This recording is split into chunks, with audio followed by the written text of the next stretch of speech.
Ma mère s'est fait piquer sa bagnole plein de fois pour se la faire drifter sur le parking juste derrière. Et la nuit est grosse source d'inspiration et grosse source d'impressionnisme, on va dire. Qu'est-ce que c'est ça ? En fait, c'était une immense salle avec, je sais pas, genre une cinquantaine de billards avec des man qui me paraissaient vraiment petits comme des Legos en train de jouer au billard. Putain, je me livre, hein. Je le range dans ma boîte à malice. Bonjour ou peut-être bonsoir ou même peut-être bonne nuit à tous et à toutes. Bienvenue dans ce podcast J'ai rêvé trop fort produit par Bababam dans lequel nous allons explorer les rêves de notre invité.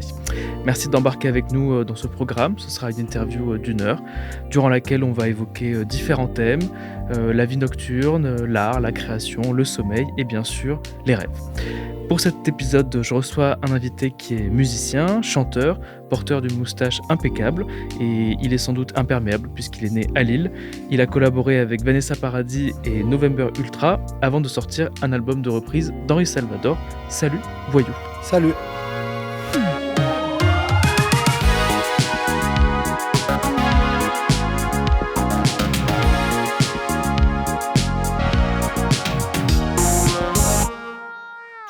Donc, comme je l'ai dit, dans ce podcast, on va parler de la nuit, des rêves et de tout ce qui s'y passe. J'ai une question d'ouverture que j'aime bien poser à mes invités. Quel est le son et quelle est l'image qui, pour toi, incarne le mieux la nuit ? Ah, c'est difficile, il y en a plein. L'image, je dirais que c'est potentiellement... j'en ai tellement, c'est super dur.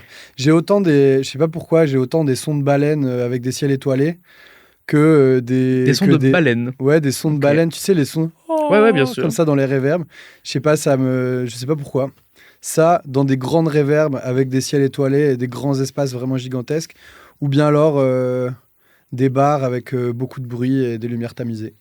Les sons de baleines parce qu'on a une partie de la famille qui est marin, Non, pas du pêcheur. Pas du tout, je sais pas pourquoi. C'est peut-être un truc... Honnêtement, c'est peut-être juste un truc d'un bouquin d'enfant ou n'importe quoi qui reste. Mais j'associe des espèces d'images néon bleues dans des ciels étoilés très nuit noire avec ça. Je sais pas pourquoi, avec des lumières bleues et tout ça. Peut-être une lecture précoce de Moby Dick. Peut-être, ouais, c'est possible. Quel rapport t'avais à la nuit quand t'étais enfant ? Quand j'étais petit, j'adorais dormir. J'allais voir mes parents pour leur demander si je pouvais aller me coucher. Ce qui arrive très peu pour les enfants. Très peu. Et par contre, je me réveillais extrêmement tôt parce que j'étais très excité à l'idée de sortir de la nuit pour commencer ma journée. Ok. Donc, je faisais vraiment des nuits de petits vieux, quoi. T'étais quel genre de dormeur quand t'étais enfant ? Enfant, je dormais bien, je crois. Je faisais pas mal de... Les souvenirs que j'ai... Bon, j'ai très peu de souvenirs, mais j'ai les souvenirs qu'on me raconte, finalement, que m'ont raconté mes parents. Je sais que, par exemple, je faisais pas mal de trucs... Dans la vraie vie, quand je dormais, par exemple, je me suis déjà réveillé en train de manger mon coussin, enfin mon oreiller, ce genre de choses. Donc je pense que j'étais assez actif, mais par contre, moi, quand je dormais, c'était impossible de me réveiller. Ok, ça a frôlé le somnambulisme un peu ? Pas vraiment, parce que Non. je sortais pas de mon lit, mais c'était plus, je sais pas, je pense que j'étais bien dans mon espèce de petit cocon, là, dans mon petit lit, et puis j'interagissais avec tout ce qui se trouve autour de moi pendant la nuit. Ok, marrant. Tu dormais seul ou t'avais des frères et sœurs que tu pouvais éventuellement mordre ? Heureusement pour eux, ils avaient leur propre chambre. Enfin, j'avais une grande sœur, j'ai toujours une grande sœur d'ailleurs, mais qui dormait pas avec moi. Ok. Est-ce que t'avais peur du noir ? Non, pas trop. Non.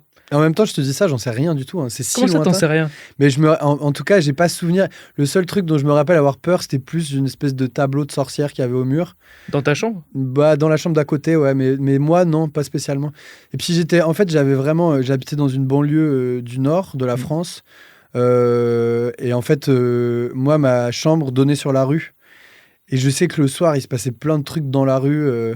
Ma mère s'est fait piquer sa bagnole plein de fois pour se la faire drifter sur le parking juste derrière. Okay. Et en fait, moi, j'entendais vraiment rien, quoi. Et je pense que du coup... Et après, quand j'ai déménagé, je me suis retrouvé dans un centre-ville très bruyant à Nantes. Et pareil, donc j'étais un peu plus âgé. Mais j'ai toujours eu beaucoup les bruits de l'extérieur, là où je dormais. Et du coup, je crois que j'aime bien être entouré de bruit et de sons et de choses comme ça quand je dors. Et c'était déjà le cas quand j'étais petit. Est-ce que potentiellement ça vient de là quand tu me dis que ce que tu associes à la nuit, c'est une terrasse animée ou un bar ? C'est ça que tu m'as dit. Peut-être, ouais, finalement. Bah, c'est aussi parce que pour moi, la nuit, c'est pas tant un moment où je dors plus que. Enfin, aujourd'hui, beaucoup plus. Mais disons qu'au fil des années, j'ai passé beaucoup plus de temps dehors que dans mon lit pendant la nuit. Bon, en tant qu'adulte, soit parce que maintenant on peut le dire, tu viens d'être papa il y a pas très longtemps, Ouais. donc ça a sans doute changé évidemment plein de choses. Est-ce qu'avant ces dernières années, c'était quoi un peu ton question philosophique, c'était quoi ton rapport à l'obscurité? À l'obscurité, bah, déjà, vu que je passe, quand même la moitié de ma vie dans des studios d'enregistrement, faut se dire qu'un studio d'enregistrement, basiquement, c'est un endroit sombre avec plein de petits boutons qui clignotent dans tous les sens et en faisant tourner, le même son en boucle, genre les mêmes 3 secondes, en boucle pendant parfois 4 heures. Et du coup, l'obscurité, c'est un endroit dans lequel je me sentais vraiment bien et comme une sorte d'endroit dans lequel, il y avait pas de limite, on va dire. Au plus l'espace est noir, au plus j'ai l'impression du coup que je peux être perdu au milieu d'un espace gigantesque et du coup laisser, le plus grand place à l'imagination. Donc c'est pas angoissant, le Pas du noir tout, au ou contraire. l'espace vide ou l'absence de limite, Ah non, j'adore. Mais tu sais, d'ailleurs, il y a un truc, c'est que quand je me fais des vrais tunnels de travail, je suis vraiment dans des modes d'obsession, de musique. Parce que je passe, comme je disais, beaucoup de temps, sur les mêmes, 4 mesures, par exemple, qui tournent en boucle et que je peux faire tourner en boucle, honnêtement, pendant 20 heures d'affilée. Et sur lesquelles je change des choses, je rajoute des choses, j'enregistre des choses. Et en fait, ça arrive, assez régulièrement, voire tout le temps, que la nuit tombe autour de moi sans même que je m'en rende compte. Oui, OK. Et du coup, je passe de la journée à la nuit sans même trop m'en rendre compte. Et puis, le seul truc qui reste d'allumé, c'est les LED de mes synthétiseurs qui clignotent ou l'écran de mon ordinateur qui m'éclaire en vert la gueule. Et puis, voilà, à peu près tout. Oui, on l'a tous vécu pour différentes raisons, Ouais. bien sûr, mais la nuit qui tombe, quand tu as les yeux braqués sur un truc, Ouais, voilà. tous les joueurs, des Sims, se reconnaîtront dans ce podcast. Oui, c'est vrai. Tu as fait une chanson qui s'appelle Soleil Soleil. Ouais. Est-ce que tu aurais pu faire une chanson qui s'appelle Lune Lune? J'aurais C'est la pu, question ouais. thématique ici. Est-ce que j'ai parlé de la... Je parle quand même souvent de la nuit. En fait, j'ai une chanson qui s'appelle La nuit, le jour, par exemple. Mais Soleil, Soleil, ouais, c'est... Pour le coup, ça parle... Mais tu vois, je pense que j'aurais pas autant d'émerveillement face au soleil si jamais je connaissais pas la nuit, quoi. Je trouve que les choses sont très... comment dire? On voit beaucoup la beauté des choses face à... Quand on passe du temps dans l'inverse de ça. Et si je m'émerveille d'un rayon de soleil qui passe, c'est peut-être justement parce que j'ai passé trop de temps à vivre pendant la nuit. Ça Voilà. se tient. J'aime le raisonnement. Mais j'ai beaucoup dans mes chansons, je parle beaucoup de météo, de saison et tout ça, et je parle aussi beaucoup de la nuit et du jour parce que ça m'aide vachement à. En fait, je trouve qu'un décor, en fonction de si ton histoire se passe la nuit ou le jour, ou en hiver ou en été, en fait, ça te donne directement en une information, tu dépeins un paysage et une impression et des émotions que t'as pas le temps de raconter dans une chanson. Donc ça peut vachement aider. Et la nuit est grosse source d'inspiration et grosse source d'impressionnisme, on va dire. Ça t'est déjà arrivé d'être en écriture de, j'en sais rien, d'un texte, vraiment à l'étape embryonnaire d'une musique, et de te dire, tiens, ça serait mieux si ça se passait la nuit, ou inversement? Bah, en fait, je crois que quand j'écris quelque chose, j'ai déjà ça qui est présent. J'ai déjà une saison, j'ai déjà des couleurs et déjà forcément aussi ça se passe la nuit ou le jour. Et donc je me suis jamais posé la question en cours de route de me demander si ça valait le coup de changer ça. Je pense que c'est souvent plutôt d'ailleurs ça, d'abord la musique qui vient aussi, parce que je commence souvent par faire la musique, quasiment tout le temps, et par faire les arrangements très précis de la musique, qui vont être à 90% ce que tu vas entendre après sur le disque. Et en fait, tout ce que je couche en matière musicale sont déjà des impressions et des décors que j'ai dans ma tête, mais sur lesquels j'arrive pas encore à mettre des mots, sur lesquels je sais pas encore d'ailleurs ce que vont être les mots. Mais c'est ça qui m'insuffle le reste, et souvent, je sais inconsciemment déjà ce dont je vais parler, et je le mets avec des notes de musique, et avec des textures sonores, et avec des espaces sonores aussi. Et après, ça vient je peux l'écouter très longtemps, et puis pour essayer de comprendre quels sont les décors, quelles sont les histoires qui se passent dedans, et quelles sont aussi les émotions et les choses dont j'ai envie de parler qui sont cachées à l'intérieur de la musique, quoi. Franchement, ça me retourne le cerveau. J'adore quand on reçoit des musiciens ou des musiciennes, parce que j'ai vraiment l'impression que, je sais pas, vous êtes là, vous dites, tiens, j'ai une mélodie qui m'arrive, et ensuite, là, qu'est-ce que cette musique me raconte alors qu'elle vient de toi? Enfin, c'est bon, moi, ça me Mais fascine. justement, je pense que, en fait, il y a des choses. Par exemple, là, je suis en train de finir un album instrumental. Et c'est le 2e volume. J'avais déjà fait un premier volume de disque instrumental qui s'appelle Les Chroniques terrestres. Et en fait, c'est des chansons qui me sont venues à des périodes où c'était très compliqué de mettre des mots sur les choses. Et en fait, le faire en musique me permettait de ne pas avoir à prononcer certaines choses. Et pour autant pouvoir mettre toutes mes émotions dans une création et du coup faire aussi un peu une espèce de me soigner un petit peu aussi grâce à ça. Et ça, le premier était arrivé pendant la période du Covid, où c'était compliqué, je trouve, mais je pense que c'était pareil pour les gens qui écrivent comme toi ou les gens qui réalisent ou n'importe quoi. Je trouve que c'était compliqué de réussir à mettre des mots sur les émotions qu'on avait à vif à ces périodes-là. Et là, c'est un peu la même chose en ce moment avec l'état général du monde, sans préciser les choses, mais il y a quand même énormément de choses qui sont assez violentes auxquelles on a accès tous les jours sur notre téléphone et qu'on voit et avec lesquelles on vit au quotidien. Et qu'on n'arrive pas encore à recouvrir de beauté, à un peu, en tout cas à transformer en quelque chose. Et moi, j'ai beaucoup de mal à mettre de mots sur ce genre de choses. Et du coup, d'en faire des mélodies, d'en faire des ritournelles, d'en faire des textures, de rajouter des sons d'ambiance dessus et de créer de la matière musicale avec ça, ça m'aide vachement à transformer cette espèce de boule hyper dure à l'intérieur et d'essayer de la diffuser un petit peu et puis de vivre un peu mieux avec ça, quoi. Ok, je reviendrai plus tard sur l'album instrumental. Ok. Qu'est-ce que c'est ça ? Ah oui, nous serons régulièrement interrompus durant cette interview par des ronflements que tu dois identifier. C'est à toi de me dire si tu entends un humain ou un animal. Est-ce qu'on peut le réécouter à la régie, s'il vous plaît ? C'est soit un marcassin, soit un humain. Ça pourrait être un petit, tu sais, vraiment un petit cochon bébé, là, trop mignon. Tu sais, celui qu'on mange après, là. On me dit dans l'oreillette que c'est un humain. C'est un humain ? Ouais. Oh, il doit être très mignon, cet humain. Il doit être très mignon. Je sais pas qui est cette personne, sans doute quelqu'un de l'équipe de Bababam, mais franchement, adorable. Mais c'est hyper dur, il y a plein d'animaux qui ronflent comme les humains, non ? Là, en l'occurrence, c'était un humain. Ok. Mais peut-être que durant l'émission, on aura un autre animal. Okay. Après, quand t'entends un hamster ronfler, par exemple... Oui, là. Tu sens bien que ça peut pas être une personne complète. Ok. Est-ce que tu peux nous décrire ta chambre et ton lit ?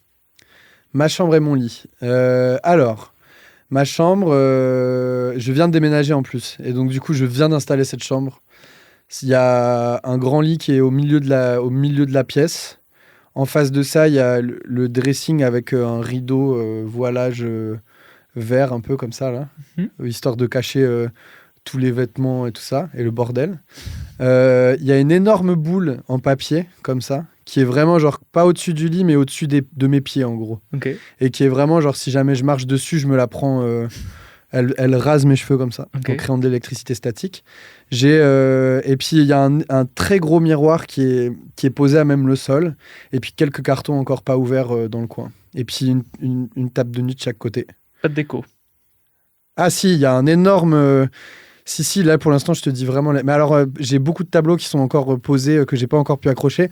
Le seul truc qu'on a accroché dans cette chambre, pour l'instant, c'est une espèce d'énorme drapeau de créatrices qui s'appelle Pangea, qui ont fait des espèces de fanions, je sais pas comment décrire ça, mais en gros, c'est une femme qui tient une torche, qui est en train de chevaucher une sorte de cheval dragon. On dirait pas comme ça, mais c'est vraiment très très beau. Non, on n'est pas là pour juger. C'est pas du tout univers fantasy par exemple. Okay. On dirait pas un truc tiré de Fortnite, on dirait plus un truc tiré de, je sais pas, genre c'est fait vraiment en tissu et tout, c'est vraiment beau. Et du coup ma chambre, elle a des couleurs très particulières. Tu veux que je te dise les couleurs de ma chambre ? Bien sûr qu'on visite. On a des auditeurs qui ont une projection visuelle très forte. Ouais, exactement. Alors j'ai mon plafond qui est violet. Bon, déjà, violet rose. Ça, c'est radical. Hein. Ouais. Les murs sont bleus. Et les entrebâillements de fenêtres et les fenêtres et la porte et les plinthes, les corniches quoi, sont vert, un vert assez clair, mais très beau. Et on dirait pas comme ça, mais l'assemblage, c'est vraiment trop beau. C'est vrai qu'on dirait pas comme ça, mais... Non, on dirait vraiment que c'est immonde. Moi, j'aime les gens radicaux. Et là, ce que j'entends, c'est des choix assumés. Ah ouais, c'est bien radical. Mais franchement, c'est très harmonieux. Voilà, c'est ça le mot. C'est qu'en fait, je te dis du rose-violet, du bleu et du vert, tu te dis, ça peut être vraiment un bon gros dégueulis de couleurs bien dégueulasse. Ouais. Et il se trouve que c'est très harmonieux et on s'y sent très bien. C'est pas une grosse bonbonnière, quoi. Non. Les murs bleus, un bleu un peu éteint. C'est un bleu un peu pastel, mais quand même un peu chaud. Ok. Comme ce rose violet au plafond, c'est assez chaud. Et par contre, le vert, lui, est assez pâle, mais avec quand même beaucoup de pigments, je sais pas comment dire ça. Non, mais attends, là j'entends quelqu'un qui a mis des heures à choisir ses couleurs. Ah, mais tu n'es pas au courant. C'est vraiment genre. Et puis ça, je c'est flaire la une réflexion pièce. derrière. C'est une pièce. Si je te fais toutes les couleurs de ma maison, tu vas. Non, là on se focalise. Voilà, on reste sur la chambre. Est-ce que ton lit, c'est un sanctuaire, un lieu de réunion, une tanière? C'est quoi ton rapport à cet objet? Alors, ça a vachement changé avec le fait d'habiter avec quelqu'un et de partager la couche avec quelqu'un aussi. Il se trouve que quand j'étais bon célibataire dans mon petit appartement du 11e arrondissement parisien, mon lit, c'était là où je passais toute ma vie quand j'étais chez moi. C'est-à-dire que j'avais d'autres pièces et tout, mais soit j'étais dans mon bureau, sur mon bureau avec mes instruments de musique, soit j'étais dans mon lit en train de regarder des films sur le mur de devant en mode vidéoprojecteur. Soit en train de faire du son avec un ordi à droite, un clavier à gauche et voilà, mais tout allongé. Je passais vraiment ma vie allongée au point que mon matelas était creusé au milieu à force. Et je mangeais dans mon lit et je faisais vraiment tout dans ce lit-là, quoi. Faut savoir qu'enfant, j'étais très crade et je passais aussi beaucoup de temps dans ma chambre et dans mon lit sans jamais rien ramener dans le reste de la maison. C'est-à-dire que je ramenais des choses dans ma chambre je ne ramenais jamais dans... Tu stockais quoi? Ouais, je stockais beaucoup de choses. Un peu Alexandre le Bienheureux, tu l'as vu ce film? Non, j'ai pas vu. C'est un gars qui est dans son lit et qui déploie des inventions pour ne pas avoir à bouger. C'est vrai, pour pouvoir faire les choses à distance et il crée des machines pour juste pas pouvoir. Honnêtement, c'est mon rêve. Hein. C'est une sorte de rêve. À un moment donné, je me posais la question de réussir à faire une vraie station de travail, mais genre une grosse station de travail, pour pouvoir enregistrer toute ma musique avec tous mes cuivres, tous mes instruments de musique, tout ça, genre sur une espèce d'énorme meuble à roulettes qui pouvait arriver sur le lit comme ça et que je puisse vraiment y passer toute ma vie parce que c'est mon endroit préféré. Je pense que c'est pour ça que je suis grand. C'est que je suis allongé en permanence. Ah, ça t'a évité de te tasser. Ouais, voilà, du coup, j'ai grandi. Tu as lutté contre la gravité. D'accord. Ouais, c'est ça. Bah, très bien. Mais du coup, c'est aussi bizarrement un endroit que j'ai assez peu respecté, mon lit. C'est-à-dire que j'ai pu passer des moments d'abandon complet dans ce lit où en fait, j'y passais toute ma vie sans forcément... Putain, je me livre, hein. Sans forcément, tu vois, genre... disons qu'en termes d'hygiène, quand j'étais plus jeune, c'était pas forcément le truc plus important, tu vois. On a retrouvé le patient zéro de l'épidémie de punaises de lit de Paris il y a 2 ans, voilà, je vous le dis. Mais tout ça a changé. Quand il y a quelqu'un d'autre, il faut bien sûr. Déjà. si vous voulez comprendre ça, j'ai une chanson qui s'appelle Les Insectes qui parle de ça. Très sur bien. Mon album Les Royaumes Minuscules. Et cette chanson, elle parle de ça. Elle parle du fait d'essayer de digérer une histoire d'amour en restant dans mon lit et voilà, et en laissant les choses s'entasser tout autour de moi. On ira écouter cette affaire. Et puisqu'on parle d'écouter, ma transition est toute trouvée, car nous allons entrer dans le vif du sujet. Le principe du podcast de J'ai rêvé trop fort, c'est que nous allons écouter un de tes rêves, Voyou, que tu nous as envoyé il y a quelques temps et qu'une équipe de techniciens hautement qualifiés a recréé en fiction sonore. Mais c'est pas vrai. Avec des acteurs, des bruitages, de la musique. C'est une fiction qui est écrite et jouée par Clément Métayer. C'est pas vrai. Qu'on va écouter. Est-ce que tu veux nous teaser des petits mots-clés, si tu te souviens du rêve dont tu nous avais parlé? No spoil. Hein. Je parlais d'un rêve assez récurrent qui se modélise, matérialise de manière différente, mais qui consiste à ce que dans des espaces dans lesquels j'habite dans la réalité, et ben en fait il y ait une porte ou un passage qui existe vraiment chez moi, mais qui dans le rêve d'un coup quand je l'ouvre, et ben il y a tout un tas de pièces que je ne connaissais pas. Très bien, on va écouter en exclusivité le rêve radiophonique de Voyou.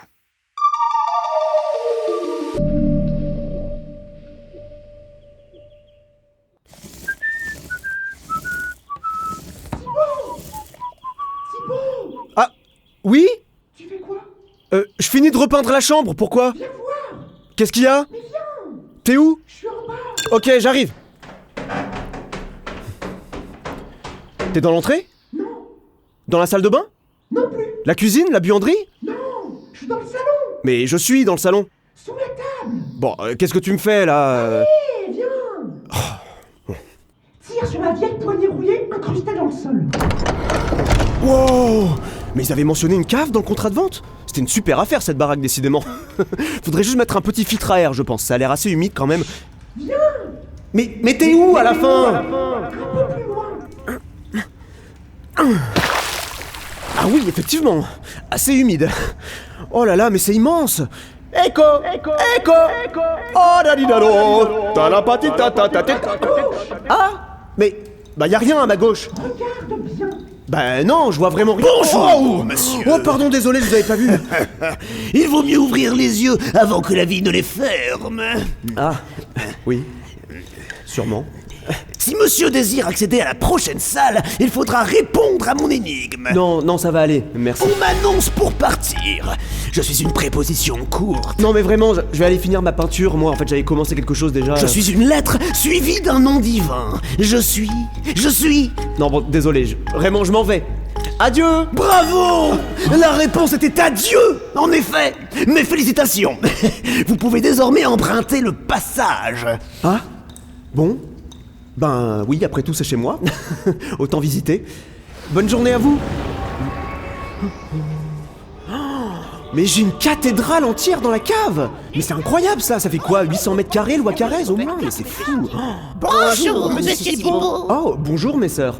Nous venons de croiser votre Dulcinée. Elle vous cherche expressément pour une importante affaire. Mais où est-elle? Je suis là. Mais là où? Là, derrière toi.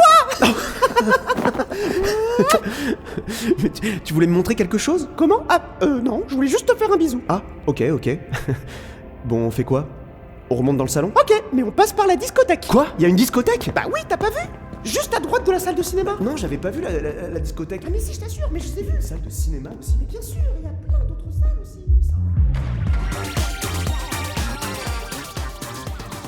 Eh ben, Incroyable. très bien. Tu avais entendu Pas mon du vocal tout. ou pas du tout? Non, moi j'essaie de rester vierge C'est avant fou. le podcast.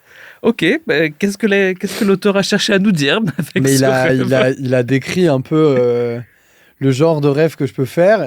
Et en tout cas, le dernier que j'ai fait dans ce sens-là, ouais. Ok, donc il y avait une cathédrale sous ta maison Ah, vraiment, mais tout un et tas une de trucs. discothèque.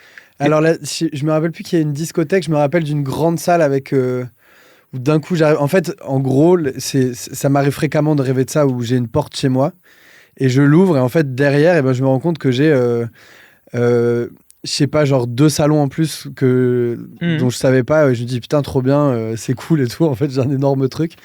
Et là, le dernier que j'ai fait, c'est en lien avec le fait que je viens effectivement de m'installer dans une maison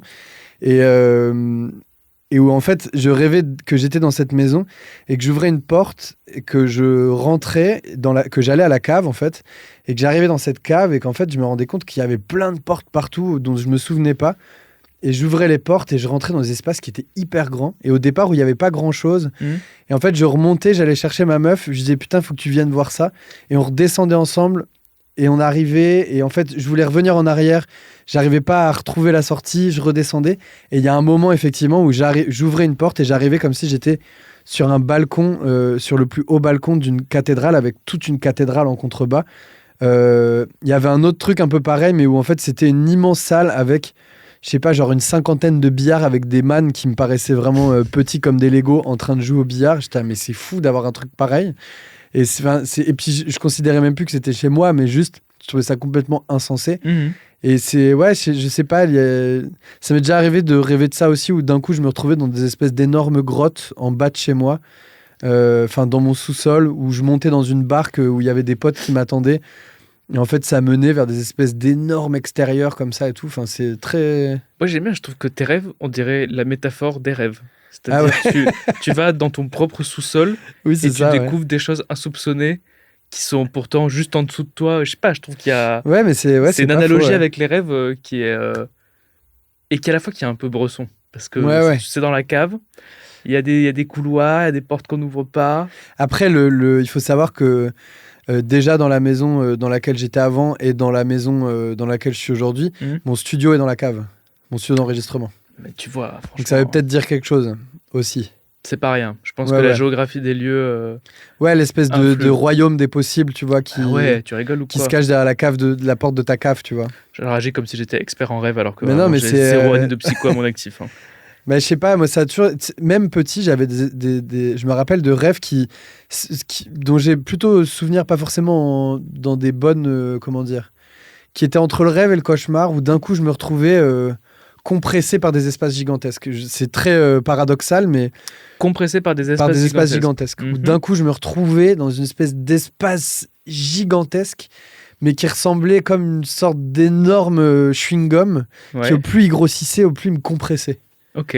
Et c'est un rêve que j'ai fait pendant beaucoup dans mon enfance. Intéressant. Ouais. Je l'avais jamais eu celui-là. Ah ouais, c'est vrai. Je le range dans ma boîte à malice La boîte. pour les prochains. Qu'est-ce qu'il y a d'autre dans la boîte à malice? Un comme ça qui t'a vraiment marqué. Bah, un truc qui est très commun aux gens, c'est les courses dans des couloirs qui rallongent. Ah ouais. Donc c'est aussi une histoire de taille de lieu, Ouais. mais soit où ton corps s'allonge lui-même. Enfin, t'as un truc de ne jamais arriver à ton Ouais, une incapacité à ton objectif. Ouais, voilà, c'est ça. Mais c'est un déplacement qui ne finit jamais. Ok. Ça, on l'a eu plusieurs fois déjà. Et Ah moi, je le ouais. fais aussi de temps en temps. Mais la pièce chewing-gum, non. Je dois dire que là... Donc, est-ce qu'il y a d'autres éléments récurrents? Parce que donc, tu me disais que tu ne te souvenais pas tout le temps de tes rêves, mais qu'il y avait un peu quand même des récurrences.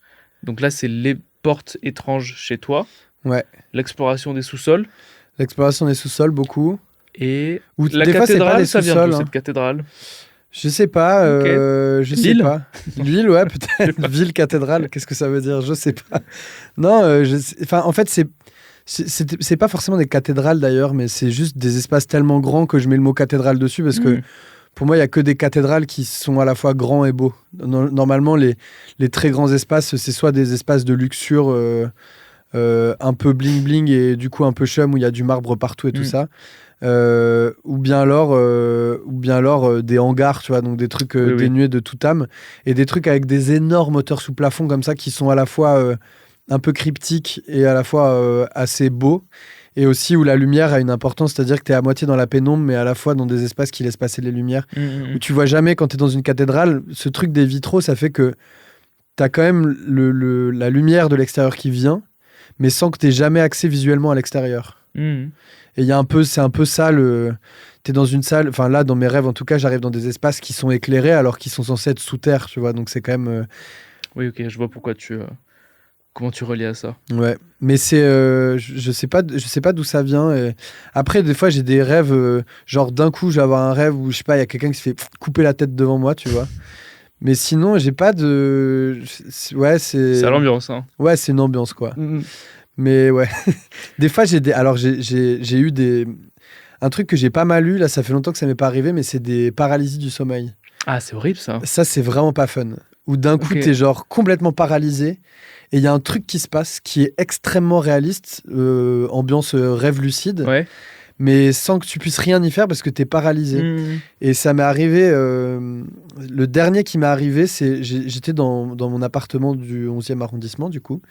Et en fait, cet appartement, au début, quand je suis arrivé à Paris, j'ai un de mes meilleurs copains qui partageait un peu les lieux avec moi entre chez sa copine et quand moi j'étais en tournée, il venait dans l'appartement et tout ça pour partager les frais de loyer. Parce que ça faisait un peu mal d'un coup de payer un loyer parisien quand on venait d'une autre ville. Et en fait, c'était très longtemps après ça d'ailleurs, quand même au moins 2 ans après ça. Et j'étais dans mon lit en train de dormir et d'un coup, j'ai été réveillé par les clés qui ouvraient la porte de chez moi. Et mon pote qui rentre dans l'appartement, qui fait un peu sa life. Et moi, je suis là et je veux lui stipuler ma présence. Je veux lui dire, je suis là. Et en fait, je n'arrive pas ni à bouger le moindre membre, ni à prononcer de son. Et je suis vraiment paralysé. Il y a mon pote qui rentre dans l'appart et je suis incapable de lui figurer que je suis là. Et il rentre dans ma chambre, qui était littéralement juste un lit, hein, parce que c'était une pièce, mais où tu avais l'espace d'un lit. C'est pareil. Et il rentre, et il me met la main sur le front, il me fait un bisou sur le front, et il va se brosser les dents dans la salle de bain, et il part à côté. Et genre vraiment, et je suis en paralysie, incapable de faire je suis là. Vraiment, j'essaie de... Il est au courant. Ouais, mais j'essaie de lui parler, de lui dire que je suis conscient qu'il vient de passer, tout ça. Et le lendemain, je me réveille, il était parti. Et je lui envoie un message trop mignon. Toi, tu rentres, tu me fais un bisou sur le front pendant que je dors. Il fait rentrer où? Et en fait, il n'était pas du tout venu. Ah, ça doit être un peu creepy. C'était très chelou, ouais. Mais c'était chelou et en même temps, lui, c'est un gars qui est très ésotérique et tout. Zésotérique. Très ésotérique, je sais pas comment, voilà. Il y a une liaison, mais c'est horrible. Qui est horrible, ouais. Très ésotérique. Et qui, du coup, m'a dit, ouais, t'as dû faire un bail de décorporation ou je sais pas quoi. Mais en même temps, quelque part, ça va parce qu'il y a eu des paralysies du sommeil où les gens te disent j'ai un ou une inconnue ou une forme inconnue qui vient s'asseoir sur mon torse. Ouais. Autre ambiance. Ouais, c'est pas fun. Là, moi, j'ai déjà eu une araignée qui me grimpait dessus. Hein. Dans une Et j'étais paralysée. comme ça, ouais, et je pouvais rien faire. Et c'est vraiment pas fun. Mais bizarrement, je sais pas. Enfin, tu vois, il y a aucun monde où je trouverais ça fun dans la réalité. Mais bizarrement, vu que j'étais pas capable de bouger, j'acceptais mon sort et je me posais la question de comment je peux faire pour me débloquer. Ouais. Et en fait, à ce moment-là, je me disais que finalement, la paralysie, c'était peut-être le meilleur truc qui pouvait m'arriver. Parce que si j'avais bougé avec une énorme araignée sur moi, je l'aurais fait flipper et puis elle m'aurait planté un truc dans le corps, quoi. Voilà. J'aime cette. C'est pas une passivité, mais t'as rendu les armes. Faut accepter les... Ouais. faut accepter les situations des fois. Est-ce que t'as déjà fait un rêve qui. Parce que tout à l'heure. Je mélange deux trucs. Tout à l'heure, tu me disais. Je sais plus si on était en on ou en off. Que t'écrivais un peu. Quand t'étais en. Pas en demi-sommeil, mais en. Si, en demi-sommeil. demi-sommeil, ouais, c'est ça ? Ouais, j'écris pas mal en demi-sommeil. Est-ce qu'il y a déjà des éléments d'un rêve qui ont fini par atterrir dans une chanson ? Ou est-ce que tu te souviens d'une nuit qui a été particulièrement prolifique C'est pas des rêves que je mets en chanson. En fait, c'est plus c'est pas tant lié aux rêves que plus des fois où je commence à m'endormir et où en fait je me réveille avec une mélodie en tête ou avec une phrase ou avec même parfois ça m'arrive de me réveiller avec une chanson tout arrangée, clé en main. Vraiment, genre, je l'ai en tête, j'ai tous les éléments, toutes les couches d'instruments et tout ça. Ok, dingue. Ou soit je fais comme ça avec ma main, je prends mon ordi et j'essaie de la coucher le plus rapidement possible pour pas qu'elle parte. Ouais. Soit j'ai juste mon téléphone. Je t'en dirais que tu parles d'un animal sauvage que tu viens de choper, vite. Avant qu'elle s'évapore.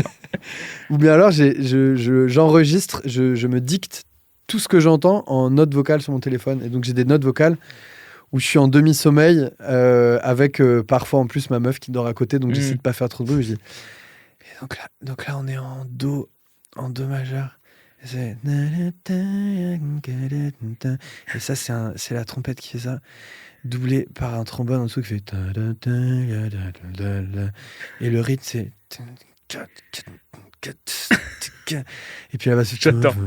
Et en fait, je peux te le faire pendant des heures parce que c'est des notes vocales qui durent 10 minutes. T'as déjà écouté une note vocale après, le lendemain au réveil ? J'ai déjà fait des chansons de ces notes vocales, ouais. Ok, mais ça, c'est la version positive. Est-ce qu'il y a une version où t'as écouté, tu te dis, mais qu'est-ce que c'est que ce truc ? En fait, la vérité, c'est que... Parce que ça... Oui, la vérité, c'est que la plupart du temps, je finis par entendre... En fait, t'as juste...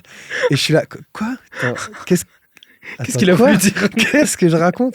C'est même plus toi à ce moment-là. C'est genre une espèce de gnome de la nuit qui... Combien de chefs-d'œuvre ont disparu à cause d'un mauvais volume ? volume ? Mais vraiment, je pense que je suis pas le seul musicien. Il y a plein de musiciens et de musiciennes qui, je pense, fonctionnent comme ça aussi. Ou en tout cas, ont... les plus gros chefs-d'œuvre de leur vie, ils ont l'impression de les avoir perdus comme ça. Alors, il y a une anecdote comme ça qui est très drôle d'Orson Welles, qui un jour dort et fait un rêve, et il se réveille, il a j'ai écrit, putain, je viens de rêver du plus beau film. Il est persuadé qu'il a écrit le plus beau film de sa vie dans ses rêves, et il est incapable de s'en rappeler. Quelques jours plus tard, le mec se réveille le matin, persuadé d'avoir rêvé du plus grand film de tous les temps, mais il s'en rappelle pas, et donc du coup il met un calepin et un crayon à côté de son lit et il se rendort, et quelques nuits plus tard il refait le rêve, il prend le calepin, il écrit, il se rendort, et au matin il prend son calepin et il est marqué A man meets a woman. Ok. Voilà, c'est tout. Donc tu vois, parfois c'est aussi enfin tu vois, c'est tout un je pense que ta projection de ce que tu as dans la tête à ce moment-là, de ce que tu entends, de ce que tu vois, est parfois plus grande que ce que ça aurait donné en réalité. Et après, lui, il a juste décrit ça comme ça à ce moment-là. Peut-être que c'est effectivement le plus beau film de tous les temps. Il y a certains des plus beaux films de tous les temps où l'histoire est bêtement juste un homme qui rencontre une femme.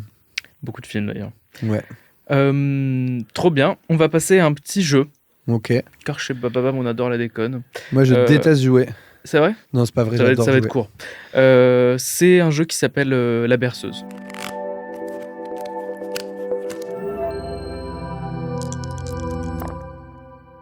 On va te faire écouter des berceuses qui sont destinées à des enfants de célébrités.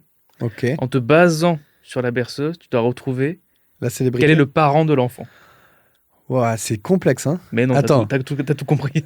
Ok, donc il y a des berceuses, mais c'est des vrais trucs ou c'est vous qui les avez faites ? C'est moi qui les ai écrites. Ok, incroyable. Tu peux les juger. Je suis déjà Compositeur. impressionné. Je suis déjà impressionné, à vrai dire. Donc c'est bon, c'est clair. Donc ça appartient à c'est des célébrités qui chantent ça à leurs enfants, quoi. Ouais.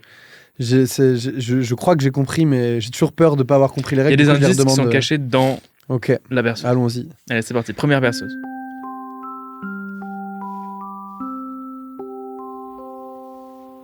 L'œuvre de papa monte dans les airs.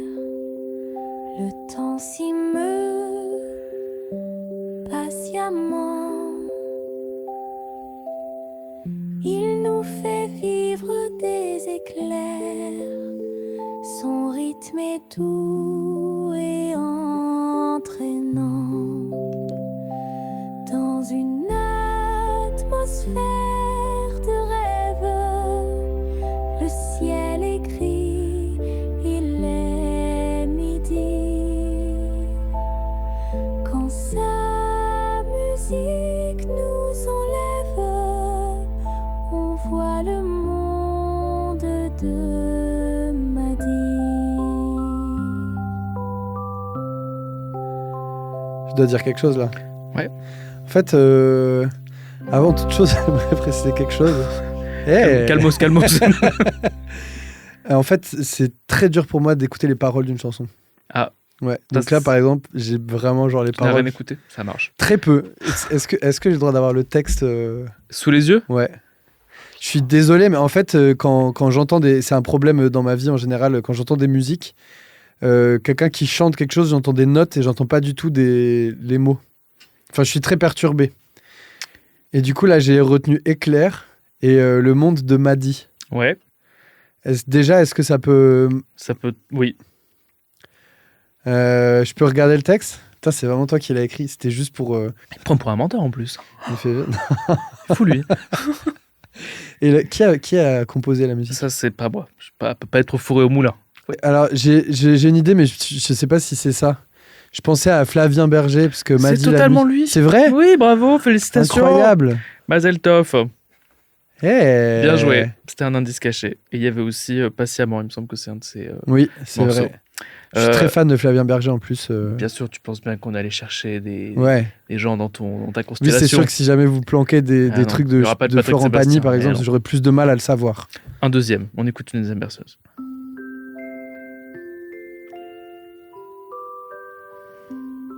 Je commence à me faire à cette mélodie. Maman est un vent insolent, une muse aux accents barbares.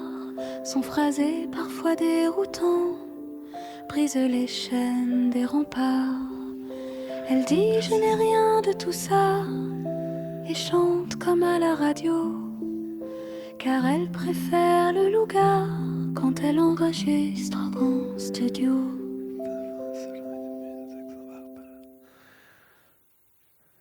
T'écris bien hein, quand même. Hein. Merci ma vie.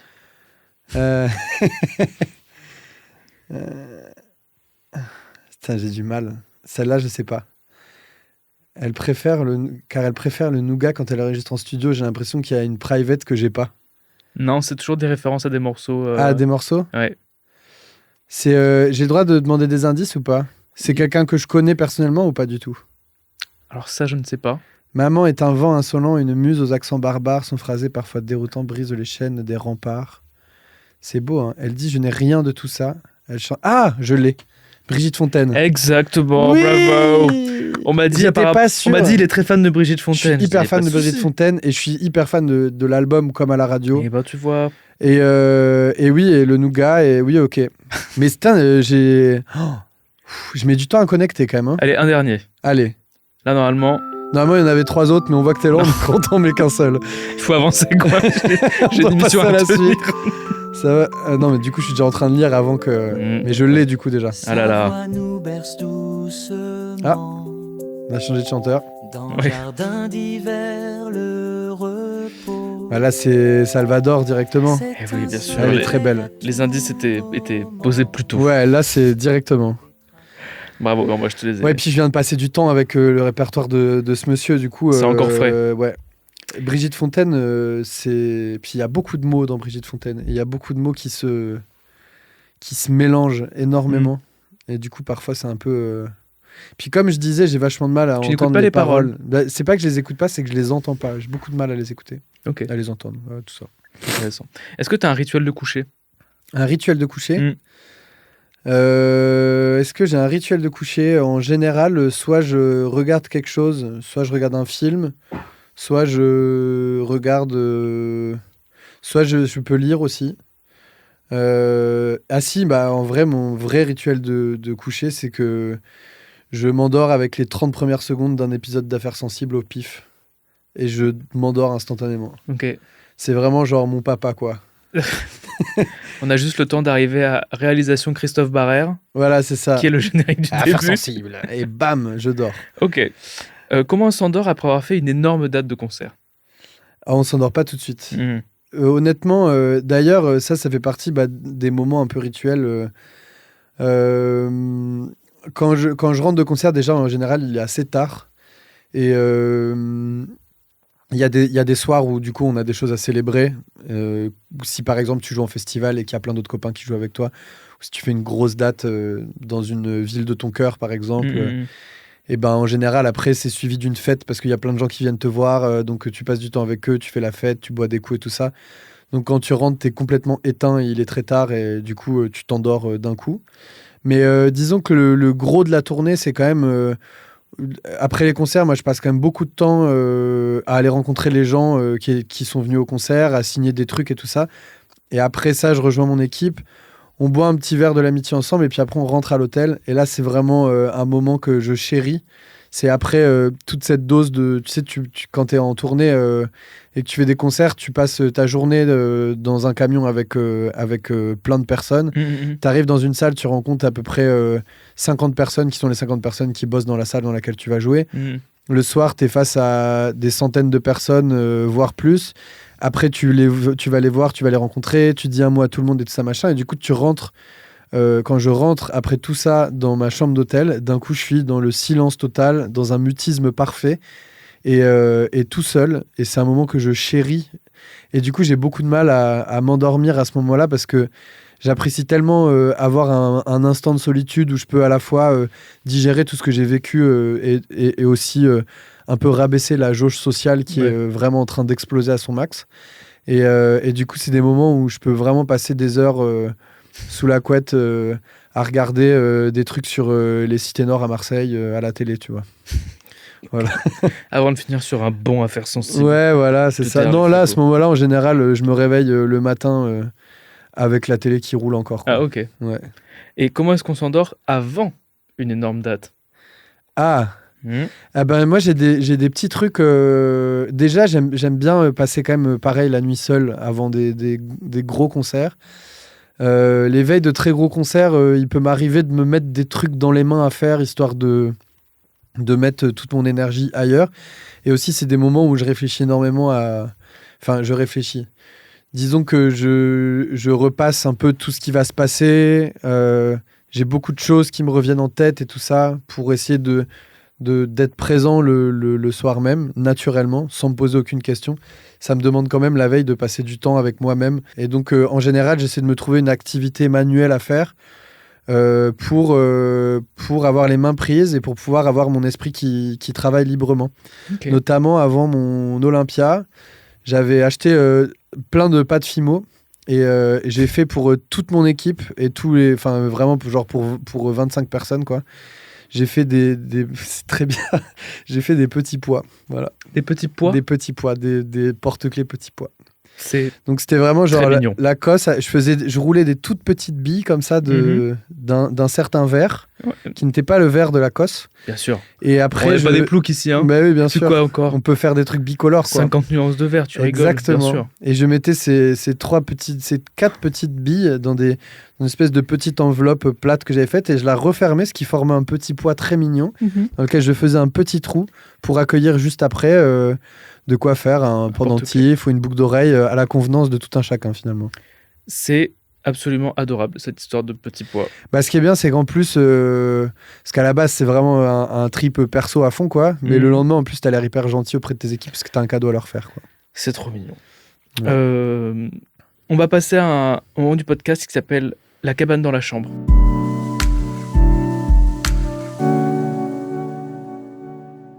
La cabane dans la chambre, c'est le moment des confessions. Ok. C'est on tend un drap au-dessus du lit et ensuite on va aller se coucher. Et quand on dort, il y a les phases de sommeil profond, léger ou paradoxal. Ok. Profonde, légère ou paradoxale, c'est ainsi que je qualifie les questions qui vont suivre. Ouais, bon. C'est des questions un peu mitraillettes. Il faut répondre sans trop réfléchir. Ok. Prêt ? Je crois, ouais. Plutôt un rêve érotique avec Henri Salvador ou un cauchemar avec Vanessa Paradis ? Un cauchemar avec Vanessa Paradis, je pense quand même. Ton rêve idéal en 3 mots. Un lieu, une personne, une action. Top. Ma meuf, une plage et une action. Et ce que j'ai pas fait avec Henri Salvador. Ça, très bonne réponse. J'adore. Quel est le pire cauchemar quand on enregistre en studio ? Le pire cauchemar qu'on enregistre en studio, des travaux juste à côté. Ah ouais. Petite vibration du marteau-piqueur. là. Ouais, vraiment. Si tu étais une boule qui est, dans l'oreille de qui aimerais-tu te glisser et pour dire quoi ? Oh mon Dieu, mais quelle horreur. Ah, j'aimerais bien me glisser dans l'oreille de n'importe quelle personnalité politique du Front National pour lui dire vraiment, t'es une petite merde. Voilà. On a déjà eu du Front National, mais les gens leur disaient peut-être calme-toi. Non, là, Toi, c'est vraiment genre arrête tout. Non, j'aimerais bien être une boule qui est, tiens, dans l'oreille de Pascal Pro pour lui dire arrête de parler de choses dont tu ne connais rien. Mais il pourra plus parler du coup. Il va reparler du Oui, foot, bah voilà, peut-être. mais ça, arrête de parler en fait, tout simplement. C'est bien. Décris-moi le pire lit possible. Le pire lit possible, bah, c'est un lit sans matelas déjà. Un sommier. Le pire sommier à latte. Ouais, vraiment. Non, le sommier à non, un matelas à ressort, mais sans la mousse. Ok. Juste les ressorts. Très Voilà. bien. Et à qui tu le donnerais ? À qui je le donnerais ? Je le donnerais à beaucoup de gens, hein, franchement. En ce moment, je le donnerais bien à... J'ai tellement de noms qui me viennent, c'est terrible. On mettra la liste en description, il n'y a pas de souci Ouais. du podcast. Non, mais en plus, je peux pas citer des gens personnellement, mais tiens, si, tu sais quoi, je donnerais bien à Bolloré pour qu'il voit ce que ça fait un peu de dormir pas dans des draps de roi, là. Très bien, c'est validé. Je déteste Bolloré. Ouais. Alors qu'ici on l'adore chez Bababam, pas du tout. Celui qui produit le podcast. Et non, c'est une blague. Tu as le pouvoir d'inviter 3 personnes, vivantes ou mortes, qu'on ressuscite, hein, du coup, on va pas ramener une dépouille, pour faire une soirée pyjama. Tu invites qui ? C'est une bonne question, ça. Je pense que j'invite... qui j'invite ? J'invite Caetano Veloso. Je sais pas qui c'est. C'est un chanteur brésilien Ok. qui a l'air d'être vraiment une personne extrêmement incroyable. J'invite... qui est-ce que j'invite ? Je vais te dire que des noms que tu connais pas. Bah c'est pas grave, on va prendre conscience de mon ignorance. Non, mais c'est vraiment... En fait, je vais prendre conscience du fait que je suis un énorme snob de merde. J'invite Emma Oitsege Mariam Gebrou, qui est une pianiste éthiopienne. C'est beau ce qu'elle fait. Ça vraiment, si c'est pas une réponse de gros snob, non mais c'est vraiment une dame qui me fascine et que j'aurais aimé rencontrer et qui est décédée il y a pas très longtemps. Donc j'invite ces 2 personnes-là et 3e personne parce qu'il faut pas que de la culture mais un peu de fun aussi et non pas Patrick Sébastien, mais qui est-ce que j'inviterais ? J'inviterais tu sais quoi, Mao Drama parce qu'on en parlait tout à l'heure et parce qu'elle est vraiment très drôle. Ma puce, mais bien sûr qu'il faut l'inviter à toutes vos soirées, c'est Eh oui. évident. Tiens, puisqu'on parle de Mao, parfait, tu me fais une transition toute trouvée. Parce que je dis ça, Mao est vraiment connu et réputé pour avoir un grand sens de la fête et pour avoir une vie nocturne très active. Est-ce que le voyou nocturne est différent du voyou diurne ? Moi j'adore la nuit, j'adore faire la fête. Je suis vraiment un gros fêtard. Et qu'est-ce que la nuit change chez toi ? Franchement, je sais pas trop parce que la journée, je suis tout aussi excité que la nuit. Et j'adore quand on rigole, quand on fait la fête, même la journée, quoi, vraiment. J'aime bien que les moments soient agréables et à la fois, tu sais, pour moi, une soirée réussie, c'est une soirée où j'ai dansé, où j'ai rigolé énormément, où j'ai entendu de la musique cool, où j'ai rencontré des gens et où j'ai l'impression d'avoir appris des choses aussi. Et en fait, la journée, c'est un peu pareil, hein. Une journée où j'ai écouté de la bonne musique, où j'ai rencontré des gens, où j'ai rigolé. Qu'est-ce que c'est ça encore ? J'ai un ronflement là. Là, c'est plutôt un P d'animal. Ça, attends, on peut réécouter ? Moi, j'ai mon casque est bas. Vas-y. Ça, on dirait un chat qui dort un peu. C'est plus petit qu'un chat. Si mignon. Un mulot ? C'est un lapin. Un lapin ? C'est un peu mimi, hein ? C'est mignon, ouais. Ouais, bon, ok. Putain, du coup, ils t'ont envoyé le lapin sur la... Ouais, c'est vrai. Sima, Laissez les invités parler. Ouais, je pourrais finir peut-être quand même. Putain, c'est une étable ici. C'est pas cool. Hein. Bah ouais. On a traversé la nuit ensemble. Oui. Il est l'heure de regarder le soleil se lever et de quitter gentiment les bras de Morphée. Qui dit matin, dit morning routine. Ouais. Je vais donc expliquer ta morning routine dans un texte à trous que tu n'as qu'à compléter. Ok, très bien. Réfléchis pas trop. Ouais, C'est de l'impro, de la problème. spontanéité. On a essayé de faire ça avec Thomas Joly, il a saigné du nez parce qu'il était nul en impro. Donc là, c'est réponse automatique. Ok, très Ça bien. marche. Voyou se réveille généralement à... 10h. Il n'a pas de réveil, ce qui lui fait ouvrir les yeux, c'est le chant du... Bébé dans Ah. la chambre d'à côté. À qui il a donné le surnom de... Bibou. Bibou. Pas vrai. Il va dans sa cuisine grâce à son moyen de locomotion préféré, à savoir... Le roller. Ah, je crois que tu allais dire le tandem, dommage. Ah. Et il se prépare un bol breton, désolé, de... J'ai vraiment un bol breton avec marqué voyou dessus, dans lequel je mets un petit peu de yaourt, en fonction du yaourt de ce moment. Si c'est plutôt... non, vas-y, j'arrête là. Mais avec des fruits secs et des fruits. Ok, vraiment quelqu'un, elle-ci. Petit passage par la salle de bain, avec une douche à l'italienne payée grâce à l'argent de... La SACEM. Bien sûr, on l'adore. Il peigne sa moustache impeccable et applique dessus un peu de... Baume à lèvres. Trop bizarre. Puis il s'habille avec son vêtement préféré, à savoir un iconique Peignoir violet. offert par... La maison de la radio. Toujours eux. Ouais. Et il quitte sa chambre en se regardant dans le miroir et il murmure une phrase motivante. Aujourd'hui, je vais... Tout baiser. C'était une interview passionnante, conclue Pas par une vraiment la phrase pire d'énorme phrase. baiser. C'est Putain, clair. c'est pas vrai, t'as Mais trébuché non, sur la mais- ligne d'arrivée, mon pote. Hein. C'est dramatique.